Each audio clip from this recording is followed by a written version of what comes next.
La motte castrale. Elle fut construite à l'orée du XIe siècle, sans doute par Yves de Bellême qui était à la fois évêque de Sées et héritier du comte de Bellême. Ce tertre artificiel de 11 mètres de haut, d'inspiration viking, était autrefois surmonté d'une construction en bois ou en pierre.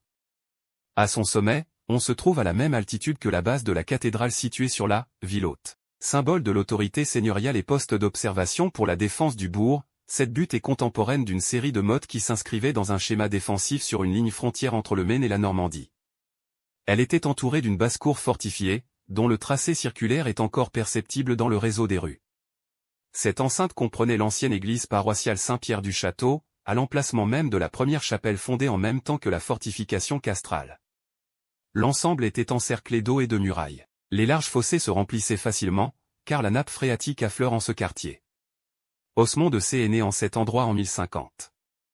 Il fut comte de Sées puis évêque de Salisbury, chancelier d'Angleterre et conseiller privé du roi Guillaume le Conquérant avec lequel il avait mené la bataille de Hastings.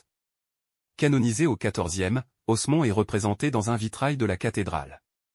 Le château comtal, appelé Fort Saint-Pierre pendant la guerre de Cent Ans, fut comme les autres fortifications de la région l'objet de nombreuses luttes entre Français et Anglais. Endommagé puis réparé à plusieurs reprises, il fut occupé par les Anglais de 1417 à 1450. Démantelé dans la seconde partie du XVe, il fut englobé dans l'enceinte urbaine, puis en partie intégré au domaine de Hôtel-Dieu à l'époque moderne. La porte d'Alençon, qui contrôlait l'entrée sud de la ville entre l'Hôtel-Dieu et l'église Saint-Pierre, fut détruite peu avant la Révolution. La motte accueillit un moulin à vent pendant 2 siècles environ, jusqu'en 1840.